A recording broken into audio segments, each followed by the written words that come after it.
రావణ కాష్టంలా రగిలిపోతున్న ఈజిప్టులో మారణ హోమం కొనసాగుతోంది. పదవీచ్యుత అధ్యక్షుడు మోర్సీ మద్దతుదారులపై సైన్యం జరిపిన దాడిలో మరణించిన వారి సంఖ్య 638కి చేరింది. మృతదేహాలతో కైరోలోని అల్ ఇమాన్ మసీదు నుంచి ముస్లిం బ్రదర్హుడ్ భారీ ర్యాలీ నిర్వహించింది. దేశంలో అత్యయిక స్థితి కొనసాగుతుండగా ప్రపంచ దేశాలు ఈ దాడులను తీవ్రంగా ఖండిస్తున్నాయి. వివిధ దేశాలు తమ రాయబార కార్యాలయాలను మూసేశాయి.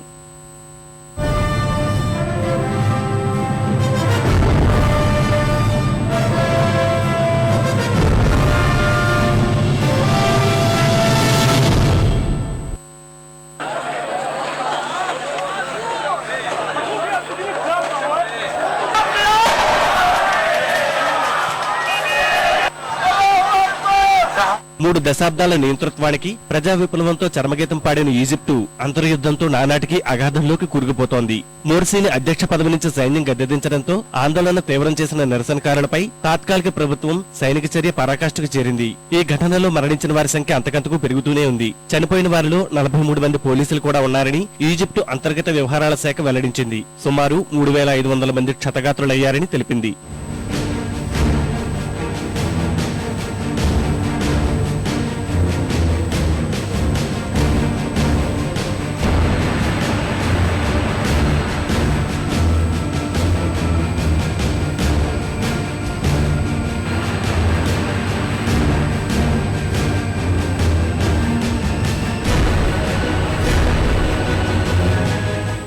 మోర్సీకి చెందిన ముస్లిం బ్రదర్హుడ్ పార్టీ మాత్రం సైన్యం జరిపిన దాడుల్లో మరణించిన వారి సంఖ్య 2000కు పైనే అని చెబుతోంది. ఆందోళనకారుల కవ్వింపు చర్యలతో భద్రతా దళాలు కాల్పులు జరుపుతున్నాయని ప్రభుత్వం చెబుతోంది. ప్రభుత్వ కార్యాలయాలపై దాడులకు దిగిన మోర్సీ మద్దతుదారులు పెద్ద ఎత్తున విధ్వంసానికి పాల్పడ్డారు. కొన్ని చోట్ల కార్యాలయాలను బాంబులతో పేల్చేశారు. దేశంలో అనేక చోట్ల మోర్సీ మద్దతుదారులు వ్యతిరేకుల మధ్య కాల్పులు చోటు చేసుకున్నాయి.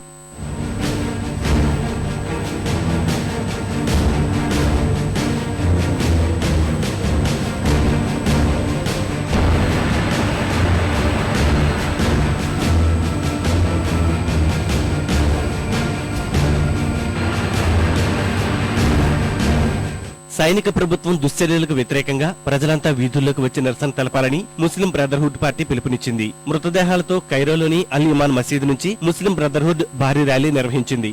దేశంలో హింసాకాండకు దిగితే కఠిన చర్యలు చేపడతామని తాత్కాలిక ప్రభుత్వాధినేత అడ్లీ మాన్సూర్ ముస్లిం బ్రదర్హుడ్ కు హెచ్చరికలు జారీ చేశారు.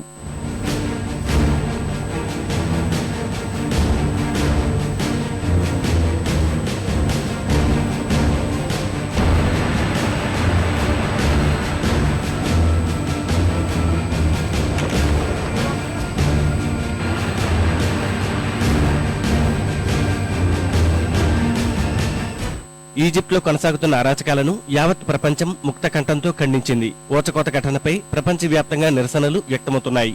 రష్యా, కెనడా, టర్కీ దేశాలు తమ రాయబార కార్యాలయాలను మూసివేశాయి. ఈ చర్య దుర్మార్గమైందన్న ఐరోపా సమాఖ్య, బ్రిటన్, అమెరికా, ఆస్ట్రేలియా, రష్యా తదితర దేశాలు ఐక్యరాజ్యసమితి భద్రతా మండలి సమావేశమై చర్చించాలని విజ్ఞప్తి చేసింది. ఈ మేరకు భద్రతా మండలి అత్యవసరంగా సమావేశం కానుంది.